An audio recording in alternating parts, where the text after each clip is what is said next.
नमस्कार. पाऊस आला की आपण छत्री घ्यायला विसरत नाही. पण या ऋतूत आजारपणापासून बचावासाठी आपल्या आहाराकडे तितकाच लक्ष देतो का?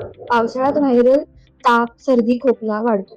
त्याचबरोबर दूषित अन्न आणि पाण्यामुळे होणारे गॅस्ट्रोएंटरायटिस, हेपॅटायटिस ए, ई, टायफॉइड अशा होणाऱ्या ज्या आजार आहेत त्याचाही धोका वाढतो. तुमच्या आणि तुमच्या कुटुंबाच्या आरोग्यासाठी या साध्या आहारविषयक सूचना नक्कीच पाळा. नेहमी उकळलेले किंवा सुरक्षित फिल्टर केलेले पाणी वापरा. ताजे, गरम आणि पूर्ण शिजवलेले अन्न खा. उघड्यावरचे किंवा बाहेर जास्त वेळ ठेवलेले पदार्थ शक्यतो टाळा. पावसाळ्यात तहान कमी लागते, त्यामुळे नकळत पाणी कमी प्यायलं जातं.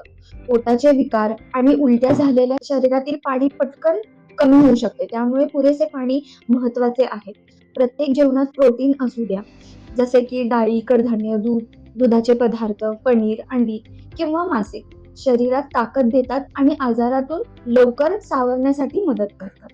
रोज पेरू, जांभूळ, पपई यासारखे फळं आणि त्याचबरोबर भाज्या खा. त्यामधील व्हिटॅमिन सी, व्हिटॅमिन ए आणि अँटीऑक्सिडंट्स असतात.